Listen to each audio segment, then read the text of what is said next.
Journée spéciale, le Salon international de l'aéronautique et de l'espace du Bourget sur BFM Business.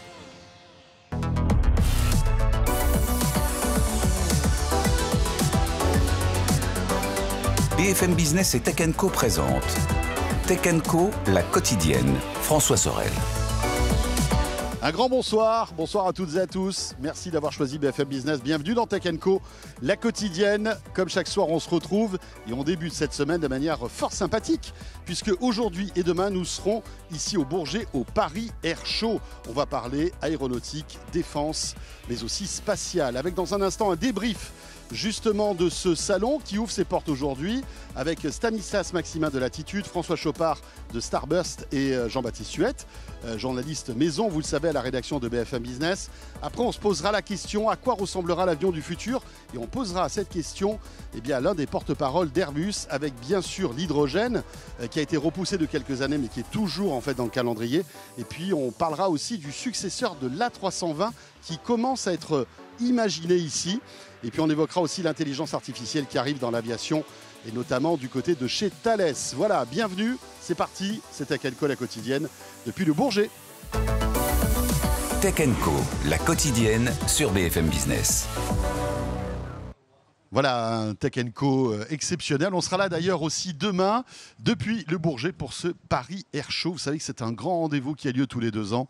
Et évidemment, étant donné qu'il y a énormément de technologies, Tech & Co se doit d'être là avec un débrief justement de ce salon pour débuter tout de suite avec nos 3 invités. Jean-Baptiste Huette est là. Salut Jean-Baptiste. Salut François. On a vu, tiens, il y a un instant, les 2 Ariane, les 4 et les 5. Superbes. Voilà, qui sont là tout au long d'ailleurs, qui sont là tout le temps, pas que pour ce salon d'ailleurs. Musée de l'air et de l'espace. Qui est juste à côté. Grosse tonalité spatiale. Évidemment. Cette année au Salon du Bourget. Ça tombe bien, on va en parler avec François Chopard qui est avec nous aussi. Salut François. Salut. Ingénieur aérospatial, fondateur et président de Starburst. Et Jean-Baptiste et Stanislas Maximin, bien sûr. Salut Stan. Salut. Notre débriefeur spatial. Alors là, tu dois être dans ton élément, hein, Stan. Tout va bien. Moi, vous me mettez des avions, des fusées, je suis très heureux. PDG de Latitude, bien sûr. Je crois que chez Latitude, vous annoncez des choses durant ce salon. Sur l'aspect commercial, on va en parler dans un instant. Jean-Baptiste, peut-être pour débuter, pour tous ceux qui sont nuls en aéronautique, en spatial, est-ce que tu pourrais nous décrire un peu ce salon? À qui s'adresse ce salon et il existe pourquoi en fait? Il s'adresse déjà aux professionnels, une grosse partie de la semaine. Ouais. Et c'est très important, en fin de semaine, au grand public, aux jeunes enfants, aux familles qui peuvent venir voir ici quand même des avions qu'on a rarement l'occasion de voir. Hein. Je pense notamment à la 400M, l'avion militaire qui n'est pas très loin de nous, qui est sur le tarmac. Donc c'est l'occasion vraiment de venir toucher du doigt les avions. C'est un salon d'affaires. Donc effectivement, pendant 3-4 jours, vous avez tous les grands patrons de l'aéronautique mondiale qui se cachent dans tous les petits chalets qui sont là-bas pour discuter de contrats, de partenariats. C'est évidemment aussi le moment où on fait des annonces fracassantes, 100 avions par ici, 250 par là, des contrats pour des radars, etc. Donc c'est vraiment un salon business professionnel. Il y a une petite différence quand même dans ces éditions récentes du Salon du Bourget, c'est qu'aujourd'hui, les secteurs aéronautiques et spatiaux sont en telle surchauffe, sont tellement dynamiques qu'on n'attend même plus le Salon du Bourget pour annoncer les commandes. Là, on a déjà eu d'ailleurs plusieurs centaines de commandes qui ont été passées, d'avions annoncés, qui ont été annoncés avant même le Salon du Bourget. Mais c'est quand même un moment où, vous savez, hein, les grands patrons ont tous des agendas dans l'année qui sont absolument dantesques. Et là, tout le monde s'accorde, tout le monde a accordé l'agenda et tout le monde se retrouve. Et donc, je vous disais, grosse tonalité spatiale et défense. Cette année, les questions de défense et du spatial prennent presque le pas sur l'aviation civile. Hein, pour le coup. Effectivement, puisque l'actualité rejoint tout cela, hein, bien sûr. Ce qui est intéressant aussi, JB, c'est que vraiment, c'est un salon qui est impressionnant de par déjà son étendue. Et puis, tu le disais, si tu es fan d'aérospatial, d'aéronautique, tu viens ici, tu as l'impression que les avions, tu peux les toucher, quoi. Il y en a certains que tu peux visiter. Enfin, quand on est passionné, c'est un endroit incroyable. Ah bah il y a tout. Vous avez même l'A380 qui est là. Vous avez l'A400M dont on parlait. Enfin, il y a des avions d'affaires, il y a des avions électriques. Enfin, il y a toutes sortes d'avions, effectivement. Et on peut les visiter. Il y a certains, on peut monter dedans. Vous avez des Airbus A320 dans lesquels vous pouvez aller visiter. Vous avez, alors celui-là, c'est vraiment mon préféré. C'est l'A330 MRTT. C'est-à-dire que c'est la version militaire.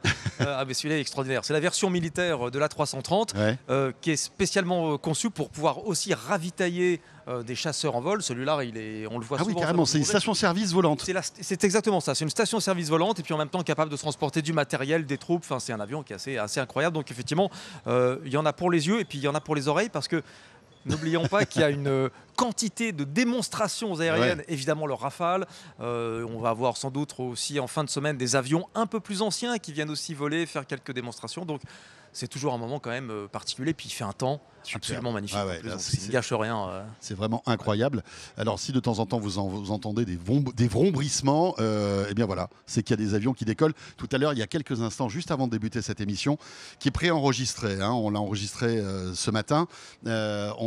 J'ai assisté au décollage d'un A350 qui a fait un décollage, mais carrément à la verticale, parce qu'on voit pas ça à Roissy, quoi. Ça change un peu de nos habitudes. Et il a fait une espèce si tu veux, de virage comme ça, mais improbable, simplement pour montrer c'est une démonstration technologique. Et ces avions, en fait, on a l'impression qu'ils sont tellement massifs. Regardez, juste derrière nous, on vous coupe là. La patrouille de France est en train de passer. Je ne sais pas si on peut les voir, mais c'est carrément incroyable. Il y a même un parachutiste qui descend avec un magnifique drapeau. C'est dingue, incroyable. Bon, enfin voilà. Pour vous montrer un petit peu et vous faire partager cette ambiance de dingue ici. Non mais ces énormes avions dans lesquels on est, les A320 ou des avions comme ça, on se dit mais ce sont des avions qui sont lourds, qui sont massifs et en fait ils sont d'une maniabilité absolument hallucinante. Et d'ailleurs, peut-être pour ceux qui se rappellent ou pas, je vous renvoie à ce qui s'était passé il y a 2 ans ou il y a 4 ans, je ne sais plus, où cette fois-ci c'était l'A380. Donc avion encore plus massif qui arrivait à faire des loopings absolument incroyables, à virevolter dans le ciel. Enfin voilà, ces avions en tout cas sont d'une maniabilité qu'on ne soupçonne pas à toute épreuve et c'est à venir voir, c'est spectaculaire. Et il y a le Rafale. Il y a aussi, alors je peux vous dire que cet après-midi, quand il va y avoir là on a enregistré effectivement, mais quand il y a le Rafale qui nous passe au-dessus de la tête. Ça vaut le coup quand même. Il dépasse le mur du son là quand il passe ou pas? Non, là non. Là vraiment il peut pas. Non, il peut pas. Non, là il fait des. J'ai le bêtise, François. Ce serait pas bon pour nos oreilles et pour les vitres. Ah oui, parce que là il passe il dépasse le mur du son, il explose tout. Ah oui. C'est incroyable. François, alors j'allais dire, tu es un habitué un peu du lieu. Tu me disais tout à l'heure que avec Starburst, ça fait 10 ans que tu es là, à ce Paris Air Show, avec il y a 10 ans une vingtaine de startups. C'était le début en fait de l'épopée, on va dire start-up ici. Et aujourd'hui, qu'est-ce que ça donne? Alors c'était effectivement le début de l'aventure. Ils nous avaient laissé un petit espace sur le tarmac. On avait eu le droit de louer une tente et on avait accueilli 20 startups. Donc cette année, il y en a 300. Nous, on en accueille dans le hall 5 à peu près une cinquantaine. On lance un accélérateur du spatial avec le CNES et l'école polytechnique. On lance l'accélérateur de la Commission européenne dans le domaine de la défense avec 20 startups européennes. Donc on a changé de dimension. Enfin, nous, non, mais l'innovation par les startups et Stan en est un bon exemple. A changé de dimension, a changé la manière dont on innove dans l'aéronautique, le spatial et la défense. Et c'est vrai que cette année, l'accent n'est plus uniquement sur l'aviation commerciale, qui est historiquement le thème du Salon du Bourget, mais on a un pavillon dédié au spatial et les startups de la défense. On lance l'accélérateur de défense de la Commission européenne et est un élément hyper important. Très bien. Stan, ça fait combien de fois que tu viens ici au Paris Air Show? Je pense que j'ai rarement loupé une année, mais la première fois, c'est mon père qui m'avait emmené. Oui. C'est-à-dire qu'au début, tu y allais en tant que passionné? Ah bah absolument, c'est absolument génial pour quelqu'un qui est fan de l'aéronautique. Et c'est rigolo de voir l'A400M comme ça, parce qu'on a une zone d'essai à l'aéroport de Vatry, à côté de Châlons-en-Champagne, et dans lequel il y a pas mal d'exercices, notamment militaires. Et des A400M, on les voit tous les jours. Et c'est un sacré avion, et même en entraînement militaire, ils sont aussi comme ça. Je peux assurer qu'ils font des jolies choses.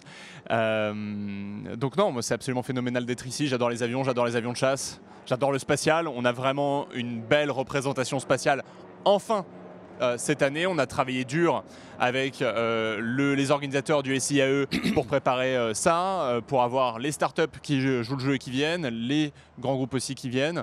Voilà, donc on est très fiers de pouvoir montrer tout ça, avoir un vrai pavillon spatial dans un salon qui s'appelle quand même le Salon international de l'air et de l'espace. Voilà, on le disait, salon de la démesure, hein, avec, je crois, 2400 exposants, Jean-Baptiste. C'est immense. Non, surtout cette année. Ouais. Et puis, il y a tout ce qu'on voit et ce que tu disais aussi qui est intéressant, tout ce qu'on ne voit pas et qui est caché, les négociations de contrats, les compagnies aériennes qui font peut-être leur prochaine commande. C'est le cas. Ouais. Avec Airbus qui est en force ici, non, quand même, oui, ouais. On va dire. Là, Airbus, c'est vrai que ces dernières années, Airbus est clairement en force au salon à chaque fois, hein, pour le coup. On annonce a priori des grosses commandes, notamment du petit dernier, hein, qui est l'A220, qui est une version un petit peu plus légère, qui marche très bien, qui se vend très bien. Donc oui, Airbus est clairement à la maison, hein, ça c'est clair. Et voilà, ça devrait a priori plutôt bien se passer pour eux. Il y a d'autres aussi. Boeing, c'est un petit peu particulier cette année. Ouais. Hein. Voilà, Boeing, effectivement, c'est vraiment là le sort de Boeing, c'est un acharnement. Oui. Bon, on va voir ce que nous diront les différentes enquêtes diverses et variées. Les boîtes noires ont été retrouvées, donc voilà. Mais c'est évidemment un coup terrible pour Boeing, surtout que l'entreprise était quand même en train d'entamer une recovery, hein, ces derniers mois. Il y avait eu des grosses commandes. Il y a un travail de fond qui a commencé chez Boeing en termes de qualité, en termes de réorganisation industrielle. Donc il y a vraiment un gros travail qui a été fait. Et là, effectivement, ça leur plombe absolument tout. On devait d'ailleurs sur BFM Business avoir des responsables de Boeing, et puis on avait aussi quelqu'un d'autre qui était prévu. Malheureusement, il ne pouvait pas en être autrement. Donc tout l'état-major a annulé sa venue à l'occasion du salon. Mais bon. Alors derrière toi, il y a un hélicoptère qui fait du surplace, qui depuis tout à l'heure nous fait des petits, comment dirais-je, des petites figures qui sont impressionnantes, mais c'est vraiment fascinant, incroyable. François, quelle est la tendance en termes on va dire de spatial et de start-up aujourd'hui? Quelles sont et est-ce qu'il y a des tendances technologiques qui ressortent? Alors il y a effectivement plusieurs tendances, hein. Dans notre domaine. Il y a eu un gros boom de financement en 2021-2022, oui. Principalement aux États-Unis, qui s'est un peu estompé. Et là, on sent que ça revient en force. 2025 devrait être un bon cru. Le sujet dont tout le monde parle et que tout le monde a entre les lèvres, hein, c'est l'intelligence artificielle, hein, et les drones. On va dire que c'est les deux thèmes qui poussent l'innovation. L'intelligence artificielle appliquée au domaine de la défense, on voit énormément de startups émerger. On a nous-mêmes fait un investissement il y a quelques mois dans une société qui s'appelle Alta Ares, une société française qui travaille pour la DGA, qui est très présente en Ukraine, et donc qui est de l'intelligence artificielle embarquée dans des drones pour faire de la détection de chars, de canons, de troupes, et envoyer ces informations-là au poste de commandement. Donc ça, c'est quelque chose qui sort. Et puis tout ce qui est drone, hein, on le voit malheureusement dans l'actualité, sont des outils importants à la fois d'attaque et de défense, aussi bien en Israël qu'en Iran, en Ukraine, des drones de toutes les tailles. Des petits, pas chers du tout, des drones plus compliqués, plus gros. Perfectionnés. Ouais. À la fois qu'on est capable de produire en très grand nombre pour pas cher, des drones à 400, 500 euros qui sont un peu du drone kamikaze, des choses comme ça. Oui, c'est ça, et du combustible, mais de la pièce de rechange, comme du drone un peu plus gros, d'observation, du renseignement, plus longue durée. Donc c'est vraiment un domaine en pleine expansion, et tout ce travail qui est fait de robotique dans les airs, on le voit commencer à s'appliquer sur le sol, hein, avec des drones au sol, et puis des drones sous-marins, mais c'est un peu moins le thème ici. Stan, c'est dingue, on a l'impression que le drone occulte quasiment tout en ce moment. Enfin, je sais pas, après JB, tu pourras peut-être le confirmer ou l'infirmer, mais le contexte géopolitique et on va dire cette période un peu trouble que l'on vit, met en avant en fait ces drones, c'est dingue. Je pense que la manière de faire la guerre a changé, a évolué. Le conflit en Ukraine nous l'a montré, et les différents conflits depuis également. Les drones sont une manière assez révolutionnaire de pouvoir abattre des cibles de toute forme et surtout de manière complètement, comment dire, enfin vous pouvez potentiellement aller détruire des blindés avec des drones. Donc c'est une différence de valeur assez extraordinaire. Et pour le coup, c'est des... En fait, c'est un petit missile, mais plus agile finalement. En Voilà, gros, il n'y a pas exactement les mêmes... je schématise, mais... C'est à peu près ça. Et ce dont on se rend compte, c'est qu'il y a non seulement un intérêt aussi pour les missiles d'MBDA, etc., longue portée ou très précis, mais que la masse dépasse l'importance de la précision et du très haut coût. Enfin, en tout cas, est très complémentaire. Donc, et ce qu'on voit surtout, c'est qu'il y a des pays qui ont largement pris ce virage-là, comme l'Iran, comme la Chine, et qu'en Europe ainsi qu'en Amérique du Nord, on n'a pas encore la capacité suffisante de produire domestiquement des drones en très très haute cadence, sachant que le futur, ça va être de produire ces drones directement en zone de guerre, proche des batailles. Et je connais des entreprises qui y travaillent. Un autre enjeu, ça va être de savoir abattre, détecter et abattre les drones également, ce qui aujourd'hui, pareil, coûte beaucoup plus cher que le prix d'un drone, la plupart du temps. Enfin, voilà, donc ça crée énormément d'enjeux et je pense qu'on a pris pas mal de retard. Avec en tout cas des accords, je ne sais pas s'ils ont été confirmés, JB, mais c'est Renault qui devrait fabriquer des drones. Ça n'a pas été confirmé Ça n'a pas été officiellement confirmé, encore. Il y a des discussions en ce moment entre l'État et Renault justement pour fabriquer des drones. On ne sait pas vraiment où. On a évoqué au départ l'Ukraine. Bon, je ne sais pas, ça ne paraît pas forcément... voilà, je sais que Renault a quand même aussi des usines en Roumanie, notamment à Pitești, je pense. Pourquoi pas ces plateformes de production, pourquoi pas pour être utilisées pour ça. Ça n'a pas forcément été encore confirmé, même pas du tout. En tout cas, les discussions sont en cours. Il y a MBDA, il y a quelques minutes, qui vient d'annoncer une nouveauté, un drone explosif. Ils doivent créer dans les années qui viennent, enfin même plus rapidement, un drone kamikaze. Ils vont s'allier avec une entreprise dont ils n'ont pas encore précisé le nom. Et ils veulent produire à grande exemplaire, enfin à grande série. Alors ils commencent par 1000, puis 2000. Mais en tout cas, il y a cette annonce qui est faite. C'est ça qui est nouveau parce qu'avant, c'était des drones, on va dire, traditionnels qui étaient transformés en bombes. Là, en fait, ce qu'annonce MBDA, c'est directement un drone kamikaze directement pour le coup. Et puis on a aussi, on avait Eric Trappier, le patron d'Assaut Aviation, qui était sur BFM Business ce matin. Et qui va nous présenter pendant le salon aussi des évolutions autour de son drone Neurone, sur lesquels il travaille depuis des années. Alors là, on est dans quelque chose de plus gros, mais Stan a vraiment parfaitement expliqué et bien balayé le secteur. Le drone est devenu aujourd'hui la condition sine qua non. Personne ne peut plus avoir le drone. François évoquait aussi les drones sous-marins. Là, il y a un gros travail qui est fait aussi, notamment par Naval Group dans les drones sous-marins. Et puis les drones sont aussi constitutifs de l'avion de chasse de demain. Je pense notamment au SCAF. Le SCAF, le combat collaboratif, si vous n'avez pas de drone, vous n'avez rien du tout. Donc c'est aujourd'hui vraiment l'alpha et l'oméga, c'est clairement le drone. Et puis François, juste pour ajouter, pourquoi on parle de Renault dans la fabrication des drones, historiquement, l'aéronautique, et on le voit, Airbus fabrique entre 500 et 1000 avions par an. Donc les cadences sont fabriquées sont autour de ces chiffres-là, alors que des voitures, Renault en fabrique plusieurs millions.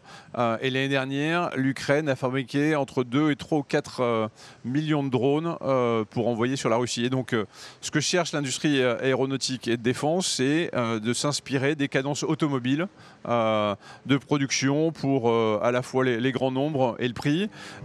Et puis, ce qu'on voit aussi en Europe, c'est que l'automobile souffre. Et donc, on a de la capacité de production qui se libère parce qu'on fabrique moins de voitures. Et donc, on voit auprès d'un certain nombre d'équipementiers automobiles se tourner petit à petit vers les industries de la défense pour voir comment ils pourraient remplir leurs usines avec des nouveaux produits qui sont au final assez proches. Avec Parrot aussi, on en parle un peu moins, mais Parrot qui est toujours présent dans la fabrication de drones, notamment avec des contrats, je crois, qui ont été faits il y a quelques années aux États-Unis et qui pourraient justement aussi arriver en Ukraine. Stan, un mot sur quelque chose d'un petit peu plus gai, heureux, c'est Latitude. Rappelons que ce que tu fais, ce sont des petits lanceurs. Où est-ce que ça en est ? En effet, ce qu'on fait, c'est des petits lanceurs. Mais en réalité, nous, ce qu'on vend, c'est des services de lancement. On utilise nos petits lanceurs pour envoyer des charges utiles, des satellites, la majorité du temps, en orbite. Généralement en orbite basse, enfin même toujours. Ce lanceur, il est sur la fin de son développement. On est en train de fabriquer le premier exemplaire et on va le tester dans les 12 à 18 prochains mois pour aller vers un premier lancement l'année prochaine. Donc dans 12 à 18 mois, vous allez lancer en fait ? Ouais. votre première fusée. Et là, on en est quelque en sorte. phase d'essai permanente. À l'heure où on se parle, d'ailleurs, on doit avoir un essai qui va arriver cet après-midi de notre turbomachinerie encore. Mais là, ce qui est intéressant, surtout, et c'est aussi pour ça qu'on est venu, c'est parce que, comme je l'ai dit, on fabrique une fusée, certes, c'est la partie difficile, mais on vend des services de lancement. Donc on est transporteur, logisticien de l'espace, on va dire. Donc c'est important de montrer que le produit il fonctionne, il sert à quelque chose. On n'a pas créé un produit pour créer un produit juste parce qu'on est fan des fusées. Alors on est fan des fusées, hein, mais on l'a créé parce qu'il y a des besoins clients. Et alors on nous a rétorqué pendant très très longtemps, bien évidemment, qu'il n'y avait pas besoin de notre produit parce que les gens qui n'ont pas vu venir SpaceX arriver savent mieux que nous. Mais bon, c'est pas ces gens-là qui nourrissent nos revenus, c'est bien nos clients. Et ce qu'on va annoncer, c'est qu'on a signé la quasi-totalité de nos vols pour 2027 avec des contrats de lancement fermes, qu'on a également booké plus de 26 lancements dans notre carnet de commandes actuel avec plusieurs clients à l'international et qu'on a également ce qu'on appelle un pipe commercial qui dépasse aujourd'hui les 400 millions d'euros. Donc commercialement ça va très bien, on signe très vite et pour arriver à délivrer justement sur cette cadence commerciale que l'on a, et je félicite nos équipes bien évidemment commerciales derrière, on ouvre dès l'année prochaine une usine de 25 000 m² à Reims, qui existe déjà, qu'on va récupérer et pour laquelle on a gagné d'ailleurs un appel d'offres, un appel à projet, première usine, il y a quelques semaines. Voilà, voici les bonnes nouvelles. Pas mal, François. Ce qui est intéressant en fait, et la révolution qu'on a vue dans le spatial, où historiquement on fabriquait des satellites de plusieurs tonnes, 4, 5 tonnes, qu'on envoyait dans des orbites très loin avec des très grosses fusées. On a vu il y a une quinzaine d'années cette révolution où on passait de ces satellites de 4-5 tonnes à des satellites de quelques dizaines de kilos. Et donc on n'avait plus besoin de très grosses fusées, on a des fusées plus petites qui vont moins haut, étaient tout aussi intéressantes. Ce qui est intéressant, c'est cette miniaturisation d'une part et cette réduction des coûts, on le voit aussi arriver dans le domaine de la défense. On n'a plus besoin, c'est un peu caricatural, mais on avait ces très très grosses plateformes, ces très gros avions de chasse en nombre limité qui sont petit à petit remplacés par c'est plus des gros satellites mais des petits satellites, enfin des petits drones qui sont tout aussi efficaces. On en envoie un, on envoie des milliers et on a des résultats qui sont encore tout aussi efficaces. En fait, c'est le low cost qui arrive aussi on va dire dans la défense et dans la guerre. François l'a très bien dit. On a eu le New Space, on s'achemine. Et ça a commencé vers le New Defense, des entreprises beaucoup plus agiles, beaucoup plus efficaces, qui ont des délais d'exécution qui sont beaucoup plus rapides, qui ont des chaînes de décision qui sont beaucoup plus courtes. Il faut de l'efficacité, il faut délivrer. Donc effectivement, on s'achemine là aujourd'hui clairement vers un nouveau paradigme dans la défense, vraiment avec des entreprises plus petites, mais très compétitives, très rapides et très agiles. Quels sont vos coups de cœur à tous les trois? Est-ce qu'il y a, je ne sais pas, alors ce salon vient d'ouvrir, mais est-ce qu'il y a une chose que vous aimeriez voir, visiter, regarder, questionner ici? Est-ce qu'il y a une nouveauté qui vous donne plus envie qu'une autre? Alors qui commence? Tu me refiles la patate chaude, super. J'étais en train de réfléchir. Disons que... c'est une super bonne question. Il y a 2-3 avions qui vont voler qui sont assez sympas. Moi, j'aime bien les anciens avions également. Donc j'espère pouvoir aller en voir pas mal. Mon coup de cœur, côté aéro, parce que je ne fais pas que du spatial, voilà. Je suis fan de spatial, mais je suis fan d'aéro aussi à l'origine. Je suis quand même un petit truc pour le drone AAROC, fait par Turgis et Gaillard, qu'ils ont présenté il y a 2 ans déjà, donc c'est pas une nouveauté, mais sur lequel ils ont bien avancé. Et pourquoi est-ce que je l'aime bien? Parce que déjà, comme particularité ce drone? Mais alors c'est pas tellement le drone. Alors c'est un drone, si je dis pas de bêtises, mal qui peut faire pas mal de choses, qui a été développé complètement en interne par Turgis et Gaillard, sans particulièrement de demande précise de la DGA, même si la DGA les accompagne. C'était pas un gros appel d'offres, pas un gros contrat. Je rappelle que eux, ils arrivent à faire ça rapidement, alors qu'en parallèle, il y a plusieurs gros contrats, comme l'Eurodrone, comme également, j'ai oublié son nom, mais le drone de Safran. C'est l'Eurodrone? Non, c'est pas l'Eurodrone? Non, l'Eurodrone, c'est l'Euromal et le Patroleur. Le Patroleur, merci. Ouais, donc, qui ont été développés et qui sont en difficulté. Et à la fois, on a une entreprise qui n'est pas une PME, Turgis et Gaillard, c'est une ETI largement, mais c'est un esprit entrepreneurial de ces 2 fondateurs qui ont mené à ça. Et il est exposé, alors je pense pas qu'on puisse le voir d'ici, mais il n'est pas très loin de là. D'accord. Et voilà, moi j'aime bien l'esprit, ça montre qu'il n'y a pas non plus que les startups.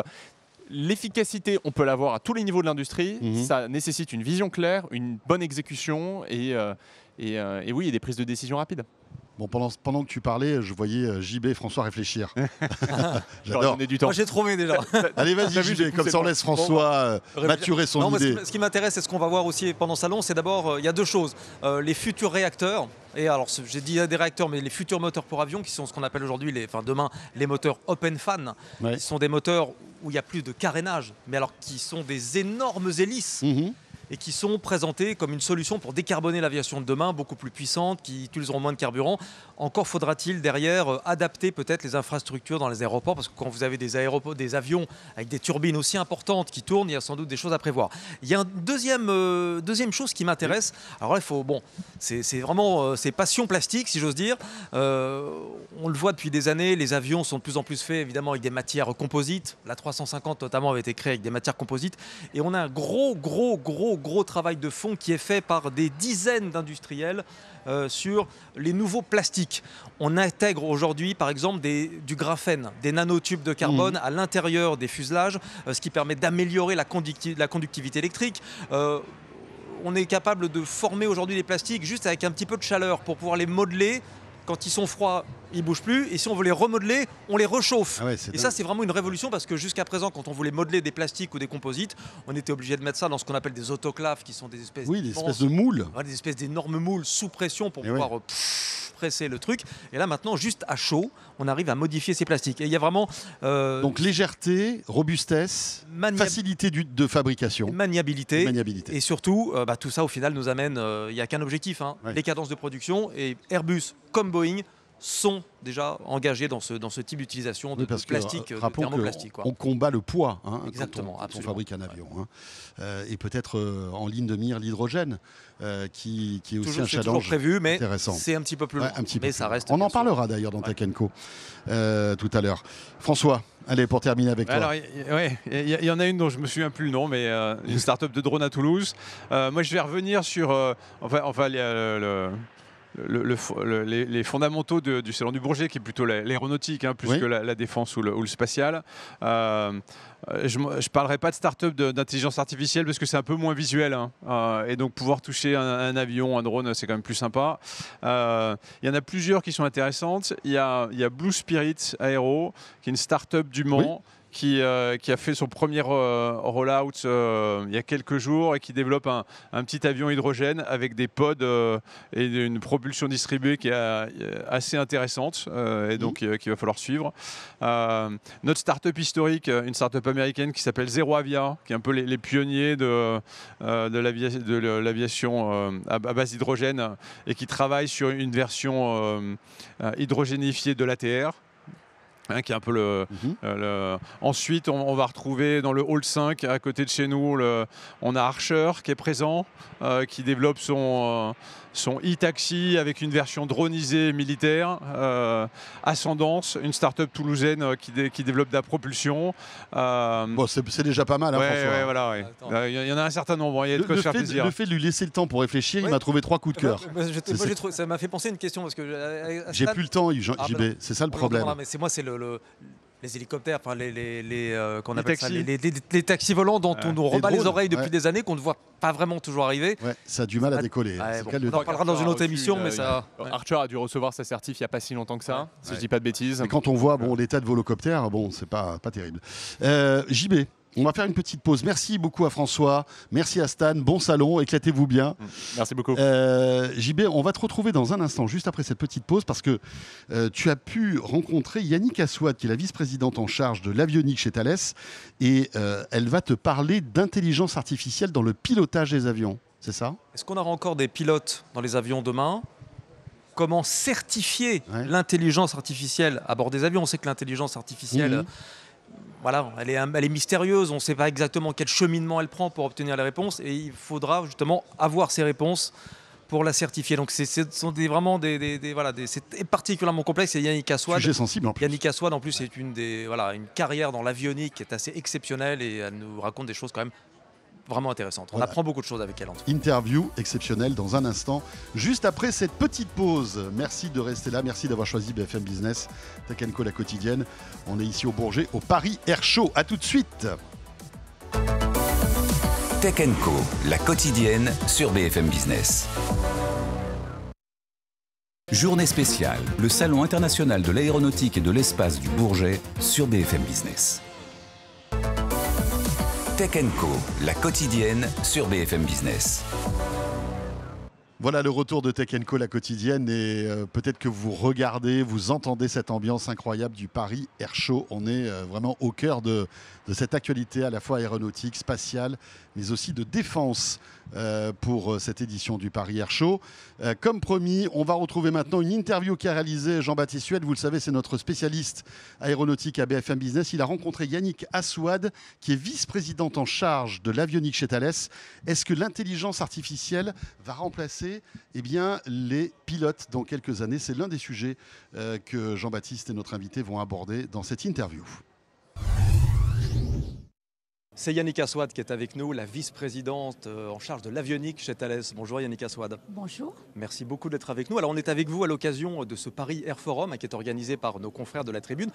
On est ravis de vous avoir parce que de tous les gens qui sont présents ici au Forum, vous êtes sans doute certainement l'une des plus compétentes sur les questions d'avionique, de technologie à bord des avions et notamment en intelligence artificielle. On observe, Yannick Assouad, depuis quelques années maintenant, en particulier chez Thales, l'introduction, l'injection progressive d'intelligence artificielle au sein des avions. D'une manière très concrète, qu'est-ce que ça nous promet pour l'avenir? Oui, déjà pour le présent peut-être. Alors on va commencer par le présent si vous voulez bien. D'abord, il est faux de dire qu'on a déjà de l'intelligence artificielle dans les avions parce que ce n'est pas le cas. Un avion, c'est un système complexe et aujourd'hui, on a besoin de certifier les avions sur une base de déterministes. Et malheureusement, l'IA n'est pas déterministe. Par contre, ça ne veut pas dire qu'elle ne peut pas être explicable et explicable à un certificateur. Donc Thales a une vision d'introduction de l'IA en quelques étapes. La première étape qui est déjà disponible dans nos laboratoires, et d'ailleurs si vous venez au Bourget, il y a une démonstration dans un cockpit de ce qu'on appelle un assistant pilote. Et on a d'ailleurs son image avec le contrôleur, avec l'assistant contrôleur. Alors qu'est-ce qu'ils font ces assistants? D'abord, ils sont basés sur énormément de données de vol. Ils intègrent en plus en temps réel des données externes comme la météo. D'accord. Et ils proposent aux pilotes, par exemple, la meilleure trajectoire possible pour optimiser un critère. Par exemple, son émission de CO2.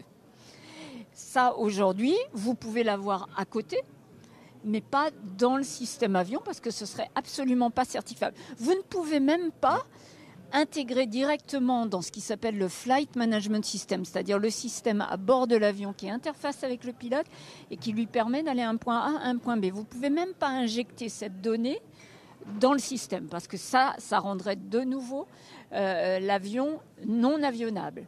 Donc, clairement, on va avoir cette étape-là où le pilote, il prend cette donnée, il l'utilise ou pas, et il le rentre ou pas, du coup, manuellement, ce qui n'est pas très efficient à l'heure du digital, dans son système, pour que le système reste très ségrégué de l'ensemble de l'environnement, pour des raisons évidentes de cybersécurité, bien entendu, parce que les deux, effectivement, vont l'un avec l'autre, comme vous l'avez dit. Et ça veut dire, alors pour bien comprendre, qu'effectivement, l'intelligence artificielle, par nature, est difficile à prévoir. Elle est parfois imprévisible, elle pourrait être un peu imprévisible.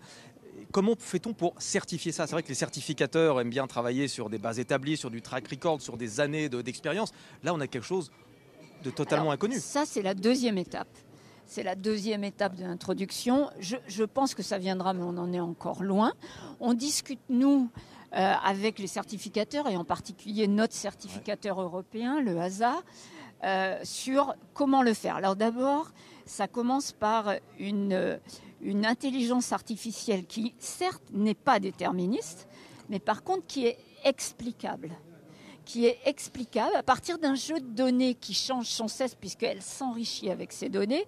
Donc à partir d'un jeu de données, il va falloir qu'on démontre au certificateur qu'à partir d'un jeu de données, effectivement, on arrive à un résultat et qu'on sait expliquer le cheminement jusqu'à ce résultat.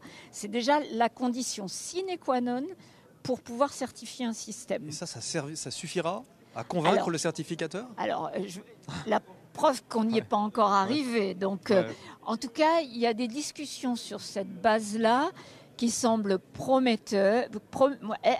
Les discussions nous donnent effectivement un espoir de pouvoir intégrer et donc d'avoir plus d'automatisme qui prennent en compte en fait beaucoup plus de paramètres que ce que peut à un moment donné un cerveau humain. À un moment donné et dans un temps donné aussi, bien entendu. Donc oui, moi j'estime que nos discussions avec le HASA sont des discussions ouvertes, qu'elles ne partent pas d'un chat GPT qu'on intégrerait bien sûr dans un système avion. Ce n'est pas du tout ce qu'on cherche à faire. Il faut que les algorithmes, de nouveau, soient explicables. Et c'est le point clé. Et je pense qu'avec ça, et avec une pureté de provenance des données, c'est-à-dire il faut expliquer aussi sur quoi on entraîne. Élaborer à la maison. Exactement, donc que ces données aient un périmètre extrêmement bien expliqué et circonscrit. Donc avec toutes ces contraintes-là, puisque ce sont des contraintes, je pense qu'on pourra arriver dans un deuxième temps. Est-ce que ce sera sur la prochaine plateforme, on va dire, qui rentrera en service dans la prochaine décennie? Je pense que non. Il y aura beaucoup d'assistants sur cette plateforme et les systèmes permettront d'envisager dans leur évolution l'introduction de l'IA. Vous parlez d'assistance, je pense à l'assistance cognitive pour les pilotes, pour le coup, Yannick Assouad. Où est la frontière entre le pilote et l'intelligence artificielle? On a entendu ces dernières années des syndicats de pilotes, par exemple, qui pouvaient s'inquiéter de voir l'introduction de l'intelligence artificielle. Ben, on n'aura plus le contrôle de l'avion, ça va être compliqué, qu'est-ce qui va se passer? Qu'est-ce qu'on peut imaginer pour l'avenir? Je crois que moi, je suis convaincue qu'il restera des pilotes dans les cockpits d'avion. Par contre, qui seront formidablement aidés par une intelligence à côté d'eux. Et ça commence par un assistant pilote, de nouveau, parce que c'est la première étape. À terme, il y a déjà certaines compagnies, en particulier les compagnies cargo, qui demandent beaucoup plus de flexibilité sur le nombre de pilotes dans le cockpit, sachant qu'à l'arrière, on a du cargo et pas effectivement des gens.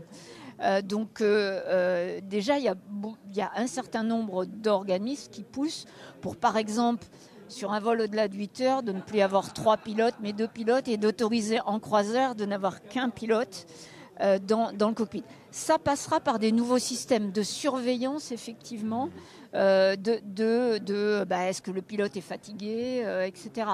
Donc, ça passera par des systèmes et des senseurs additionnels, c'est également certain. Et d'ailleurs, pour les traiter, il faudra aussi de l'intelligence.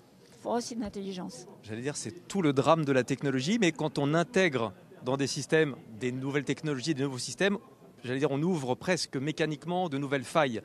Là, en l'occurrence, je pense à la cybersécurité. Je voyais justement, Thales communiquait aujourd'hui sur le fait qu'on avait une explosion de plus de 600% des cyberattaques. Oui. Comment on va gérer l'intelligence artificielle et la protection cyber? Vous y travaillez déjà? Oui, alors clairement. Et plus que l'intelligence, et en parallèle de l'intelligence artificielle, il y a la connectivité. On a une vision chez Thales que les prochains avions seront non seulement beaucoup plus décarbonés, intégreront de l'intelligence artificielle, mais basée sur des données beaucoup plus temps réel. Et ça, il faut de la connectivité. Et c'est le risque. Vous avez parfaitement raison, quand on met un nouveau système, on introduit des nouvelles failles. Et donc, il faut avoir une méthodologie pour certifier ces systèmes dans ces conditions-là. Et imaginer tous les cas de failles qu'on peut avoir. Et donc, la cybersécurité est indispensable à la connectivité et à l'IA. Ça passe par ce qu'on appelle des gateways, on va dire des calculateurs qui vont tester d'abord qui sont durcis eux-mêmes, qui sont cybersécurisés en hard, et puis qui ont des logiciels qui testent en permanence effectivement les données d'entrée et les données de sortie, de manière à vérifier que ce soit les données attendues, de faire des rejets, etc. Donc tout ça, on le prépare. Et à un moment, il faudra que ça rentre dans l'avion également. Petite parenthèse, mais tout ça, c'est de la dépense énergétique. Tout à fait. Comment réfléchir à ces... L'avionique et l'électronique en général, quand même, a l'avantage de baisser de puissance, de taille. Vous savez, extrêmement régulièrement. Une sorte de loi de Moore. La loi de Moore, la loi de Moore, effectivement, qui fait que non, l'énergie que consomme l'électronique est en fait relativement faible dans un avion, et même avec des systèmes d'IA, on a besoin de beaucoup de puissance de calcul. Vous avez raison. Je pense qu'à l'échelle d'un avion, c'est pas la contrainte première, c'est clair. Yannick Assouad, vous êtes malheureusement la seule grande dirigeante aéronautique, en tout cas en France, d'une grande entreprise aéronautique. Vous avez une carrière chez Thomson CFF, l'ancêtre de Thales d'une certaine manière. Vous avez travaillé aux États-Unis chez Honeywell. Vous avez travaillé chez Zodiac Aerospace, chez Latécoère, maintenant aujourd'hui chez Thales. Donc vous avez un track record et une vision des choses qui est quand même intéressante. Comment vous expliquez qu'on ait encore aussi peu de femmes dans l'aéronautique à des hauts postes, mais aussi à des postes d'ouvrières, d'ingénieurs, de pilotes, absolument. Il faut des pilotes pour tester ce qu'on fait aussi. Nous, notre équipe de pilotes est malheureusement 100% masculin, effectivement, 100% masculine malheureusement. Quels sont les freins Alors les freins d'abord, c'est ceux généraux qu'ont les jeunes filles, les enfants. Ce frein vis-à-vis de la technique, de la science. Et ça, c'est malheureusement culturel. Et il faut aller prêcher la bonne parole au niveau des écoles primaires et des collèges. Surtout les collèges est vraiment clé parce que c'est un peu l'endroit où on va orienter ce qu'on va faire plus tard. Il faut créer des vocations. Voilà, et clairement, on a besoin de femmes pour porter cette bonne parole. On n'en a pas assez pour le faire, mais bon, moi j'encourage toutes mes collègues à le faire, je le fais moi-même. Donc il faut qu'on travaille très tôt. Et puis il faut qu'on travaille aussi avec tout le corps enseignant. Le corps enseignant est clé, effectivement, à encourager les élèves filles à partir vers des classes plus scientifiques. Donc ça, c'est le frein général et il touche toute l'industrie malheureusement, toute l'industrie, pas que l'aéro. Après, l'aéro a cette image d'encore plus inaccessible parce que comme je le disais, un avion c'est un objet extrêmement complexe, un système de systèmes extrêmement complexe et ça fait encore plus peur alors que je vous assure que les femmes ont leur place. Moi, je me régale. J'ai commencé en tant qu'ingénieur. J'ai été directeur technique avant de devenir patronne de filiale d'Honeywell Aerospace, justement. Clairement, j'estime qu'on est à égalité des hommes, en fait, dans la manière dont on appréhende des choses. Et en termes de gestion d'équipe, cohérence d'équipe, c'est très bien d'avoir des hommes et des femmes. Dans les équipes, il y a plus de respect, il y a plus d'écoute, et donc c'est un bienfait, mais on n'y arrive pas, il faut qu'on travaille au début de la scolarité.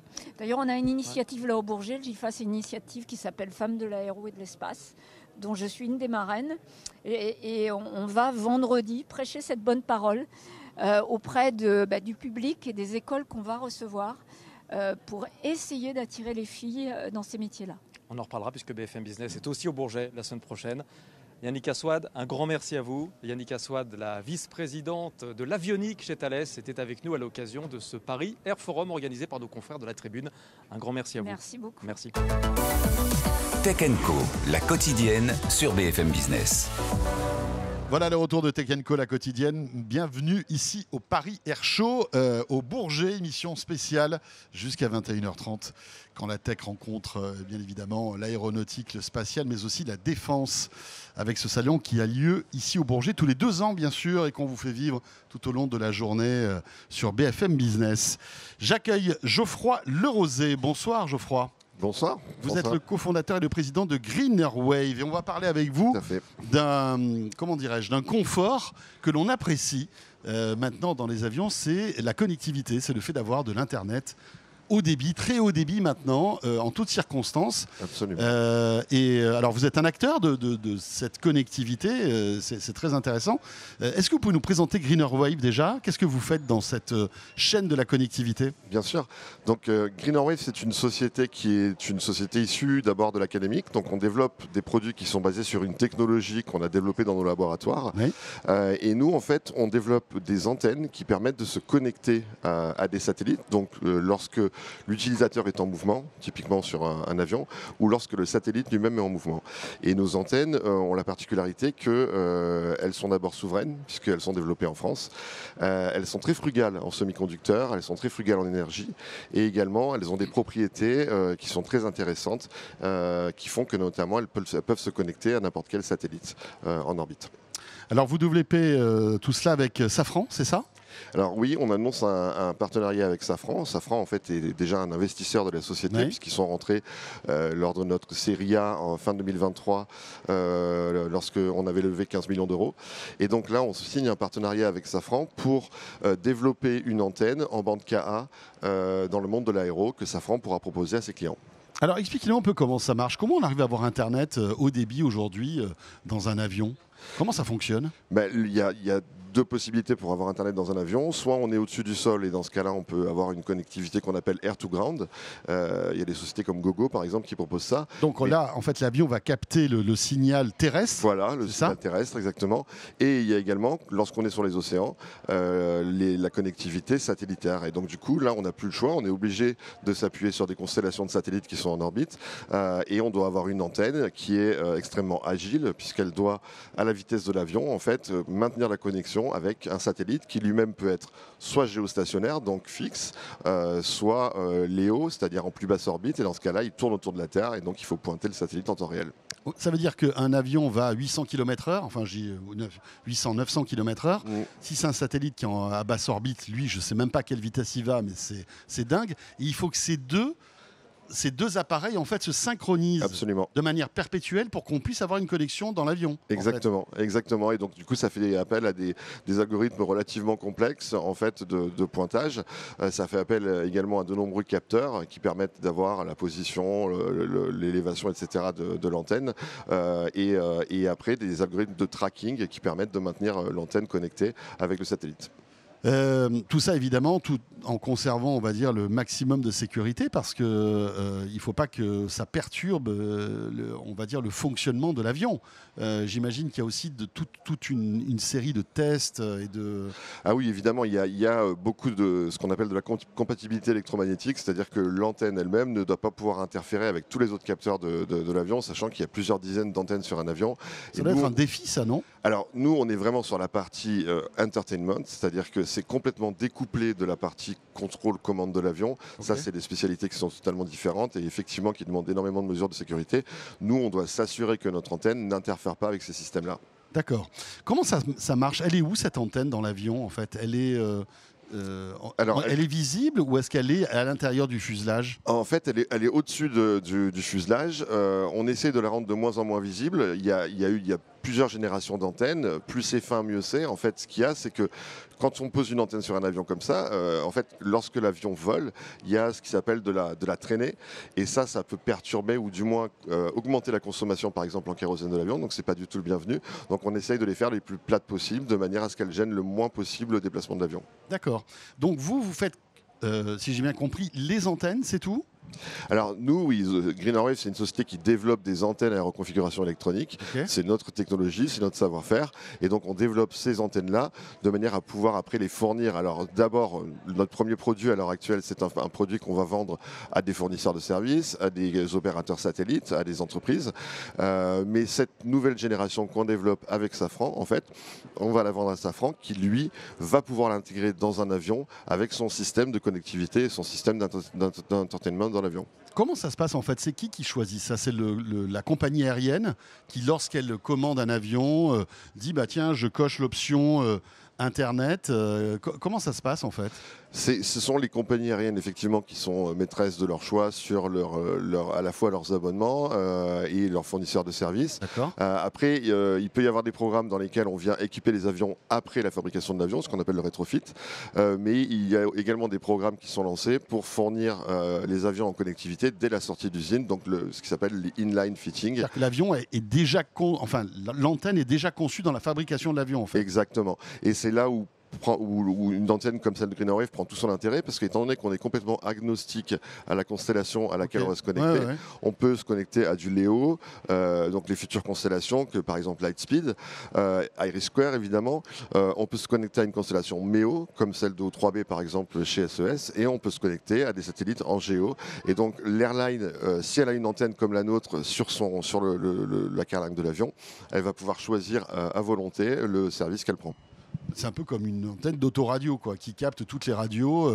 Vous, c'est pareil. Exactement. Quel est le marché aujourd'hui et les technologies pour avoir de l'Internet dans l'avion? Vous l'avez dit, il y a du géostationnaire, il y a de la basse orbite aujourd'hui avec, entre autres, Starlink. Il y a une vraie compétition. Le marché est très riche aujourd'hui en termes de connectivité. Il y a pas mal d'acteurs qui sont actifs dans ce domaine, et de plus en plus. Et on a vu que Starlink a signé des contrats, notamment avec Air France récemment. Et avec d'autres compagnies d'ailleurs aussi, pas que Air France, je crois. Oui, bien sûr. Et alors le problème de... Mais ils ont eu un problème, j'ai vu, je ne sais pas si vous avez suivi cette actu, que en fait les ondes Starlink pouvaient perturber en fait le fonctionnement de certains avions. Ah non, alors ça, j'avais pas vu. J'ai vu ça la semaine dernière, en fait. Non, ça j'avais pas vu. Mais il va falloir que vous creusiez parce qu'il y a peut-être un truc pour vous, là. Il y a peut-être quelque chose là-dessus, effectivement. Non, mais en fait, le problème de Starlink, c'est que, par exemple, quand on est sur des zones très densément peuplées, étant donné que Starlink va venir fournir des utilisateurs, les avions peuvent, en fait, ne pas avoir assez de bande passante quand on survole certaines zones.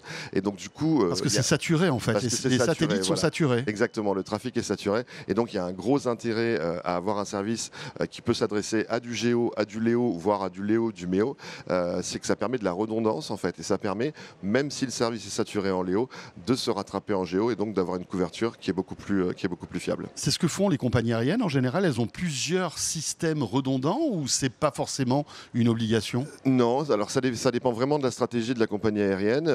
Il faut qu'elle l'ait décidé au départ. Il y a plusieurs sociétés qui proposent ce genre de service, et donc c'est à la compagnie aérienne de faire son choix. Donc, l'avantage de la basse orbite par rapport on va dire au géostationnaire, c'est quoi la différence? La basse orbite, la grosse différence, c'est que les satellites sont beaucoup plus proches du sol. Donc étant donné qu'ils sont beaucoup plus proches du sol, ce qu'on appelle le bilan de liaison, c'est-à-dire l'énergie en gros qui va du satellite à l'antenne, est bien plus élevé, ce qui permet de transmettre beaucoup plus d'informations. Donc on a généralement, pour une bande passante donnée, des débits qui sont beaucoup plus élevés sur la basse orbite, et c'est pour ça que massivement les gens se tournent vers la basse orbite à l'heure actuelle. Et puis il y a une faible latence. Et également une faible latence pour des applications où on doit être effectivement vraiment temps réel. Cela dit, le géo garde quand même pas mal d'avantages, étant donné qu'il est extrêmement fiable, étant donné qu'il y a beaucoup de satellites qui sont installés à l'heure actuelle, et donc le mieux c'est de faire un mélange en fait entre la basse orbite et la haute orbite. Ça coûte cher en fait d'équiper un avion de toutes ces technologies, parce que vous équipez de l'antenne, mais après j'imagine qu'il y a comme des routeurs, enfin après il faut équiper l'avion de Wi-Fi. Exactement. Alors ça c'est la spécialité de Safran justement, c'est effectivement des systèmes qui sont assez coûteux, c'est des systèmes qui sont très complexes. Nous ce qu'on apporte, donc le terminal, déjà il est beaucoup plus compliqué qu'un terminal qu'on va livrer pour des applications disons normales, fixes et étant donné qu'il faut en fait que tout ce terminal soit compatible avec les règles de l'aéronautique, et donc ça en fait un terminal plus compliqué. Maintenant le coût du terminal lui-même par rapport au coût du service, il reste relativement, on va dire, faible. Alors chez Greener Wave, vous vous concentrez sur justement ces antennes pour les avions, mais est-ce qu'on peut imaginer demain que vous puissiez développer votre business sur d'autres on va dire d'autres moyens de transport par exemple?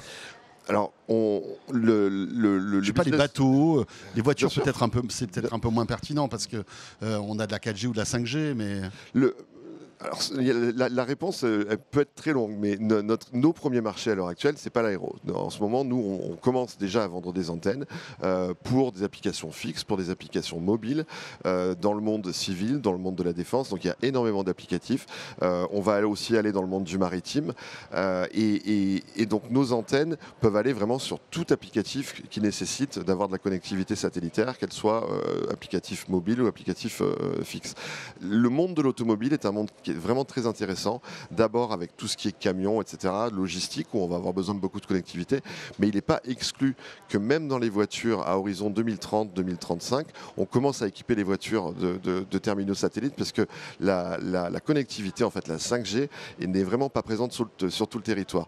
Et si on a besoin, par exemple, pour une flotte de véhicules, de faire un update soft, qui maintenant sont des softwares extrêmement gros, ça peut être très utile d'avoir une connectivité satellite. Il faut pour cela être capable d'apporter un terminal qui soit très peu coûteux et qui soit très peu gourmand en énergie. Et c'est ce que nous proposons.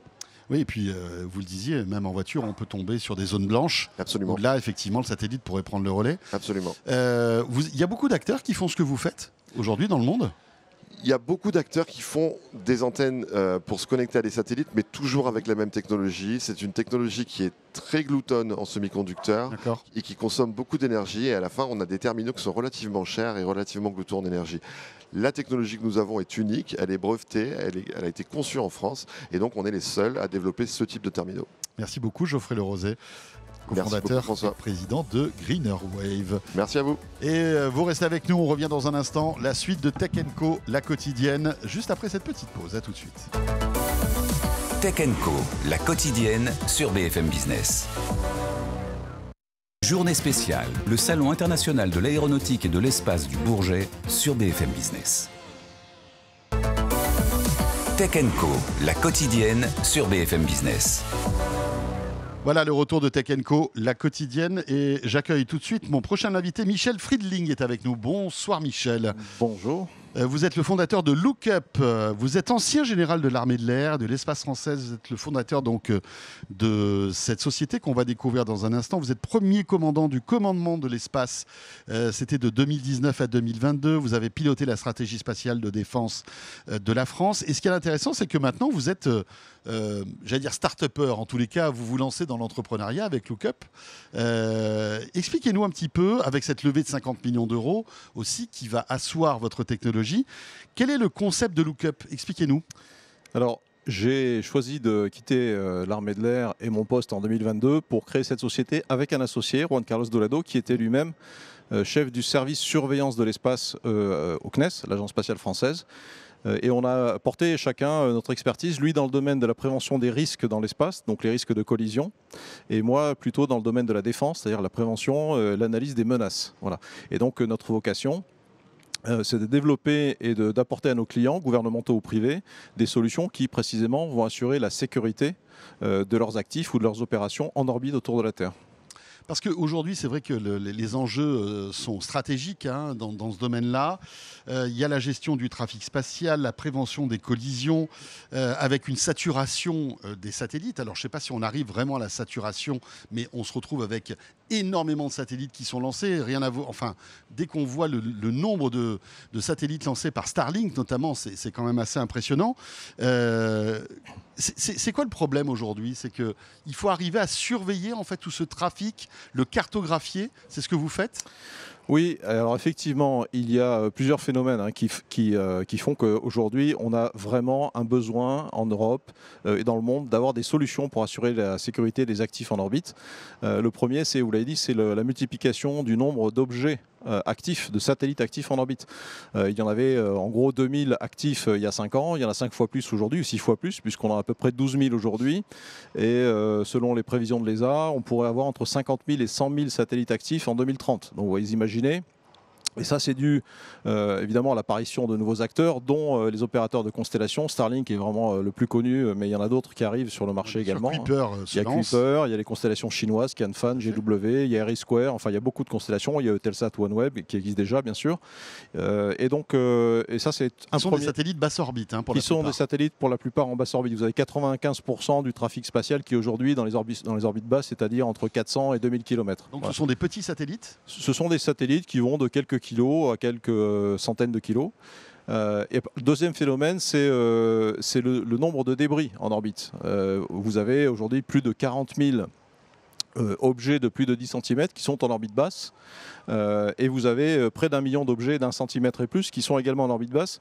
Et ce sont ce qu'on appelle des débris, mais enfin ce sont des résultats de collisions antérieures, de fragmentation. Et ils sont produits une par mois aujourd'hui, qui créent à nouveau des centaines de débris. Ce sont des étages de fusées qui sont morts, ce sont des satellites qui ont été désactivés mais qui sont toujours en orbite. Et donc là évidemment, alors sans parler de congestion du trafic, on a un vrai sujet de coordination du trafic entre opérateurs d'une part, mais aussi d'évitement de nouvelles collisions, bien sûr. Mais alors, tous ces objets qui sont morts finalement, est-ce qu'au bout d'un moment, ils redescendent dans l'atmosphère et se détruisent ou pas forcément? Oui, mais ça peut prendre 25 ans, 50 ans, 100 ans, 800 ans, donc ça peut prendre beaucoup de temps. Donc on a de toute façon des objets qui sont là et qui vont rester pour des siècles. Alors, et vous, votre job là-dedans, c'est de cartographier tout ça?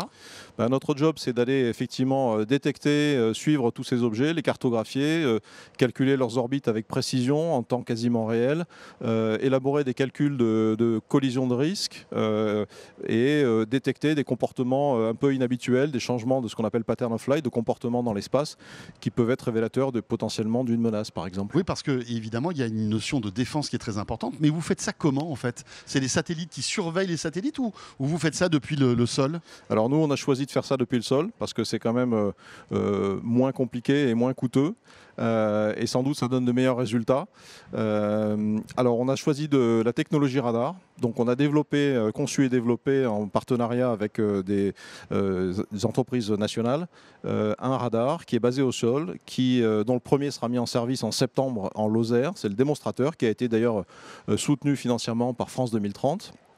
Et cette technologie, le radar, on est deux au monde à la développer. Donc il y a une entreprise américaine et il y a nous en Europe. Beaucoup de sociétés s'intéressent à ce sujet, mais utilisent plutôt des technologies dites optiques. Voilà. Donc à terme, 7 radars. C'est la projection que vous avez. 2026 et 2027, vous allez donc en déployer 2 autres, un en Polynésie française, je crois, c'est ça? C'est ça, on déploie 2 radars en Polynésie française en 2026 et 2027. L'idée, c'est d'être un peu partout sur le globe pour avoir une cartographie précise. Exactement. L'idée, c'est d'avoir un certain nombre de radars idéalement situés autour du globe, en latitude et en longitude. Et pour ça, on a une chance extraordinaire en France, c'est d'avoir encore des territoires ultramarins. Donc on va se déployer dans tous les territoires ultramarins, en commençant par la Polynésie, mais il y aura aussi Saint-Pierre-et-Miquelon, la Réunion, la Nouvelle-Calédonie, la Guyane française. Et évidemment, on n'en a pas parlé, il y a cette notion de souveraineté qui est hyper importante parce que c'est une solution française, Lookup, qui évidemment aura des missions civiles, mais aussi des missions de défense. Oui, alors on a effectivement une solution qui est totalement duale, qui peut apporter des services à des acteurs gouvernementaux défense ou à des acteurs institutionnels, agences spatiales, Union européenne ou à des acteurs privés.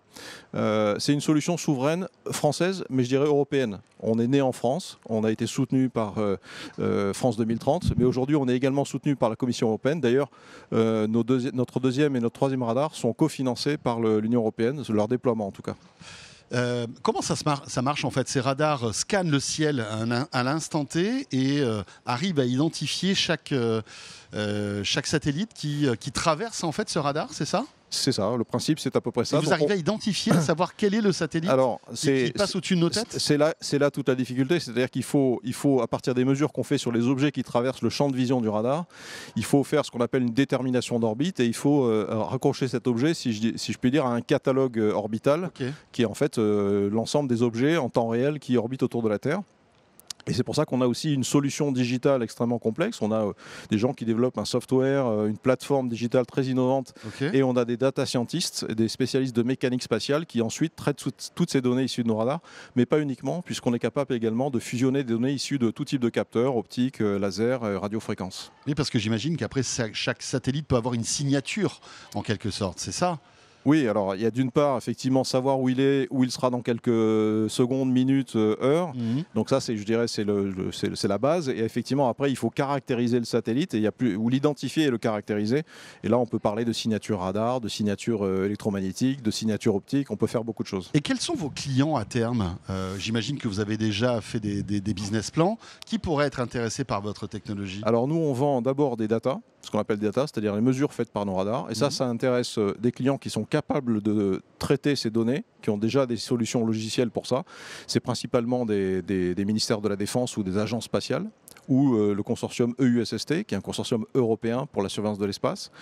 On a d'autre part des services plus élaborés pour des clients commerciaux qui ne seront pas intéressés par la data, mais plutôt par des services de collision, prévision de collision très réactive, très fine, très précise.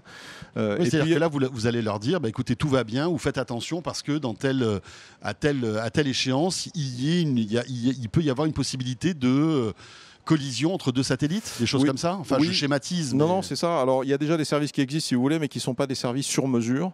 Parce que quand vous êtes opérateur spatial, vous allez être prévenu d'un risque de collision, mais vous ne savez pas quelle est la précision de ce risque. Vous ne savez pas quel est le taux de faux positifs, ce qu'on appelle les faux positifs, et il y en a beaucoup. Et donc, vous ne savez pas si vous devez prendre la décision de bouger ou pas votre satellite pour éviter ce risque. Et si vous le bougez, comment le bouger pour ne pas générer un risque secondaire. Donc, nous, on va apporter de la précision, on va apporter de la réactivité, et on va apporter beaucoup d'intelligence de façon à ce que l'opérateur spatial prenne la bonne décision. Ça va économiser la vie de son satellite et ça va sans doute économiser beaucoup de ressources derrière. Il y a beaucoup de boîtes qui font ce que vous faites au niveau mondial aujourd'hui. Alors au niveau mondial, il y a un certain nombre de boîtes qui font ce qu'on fait, évidemment.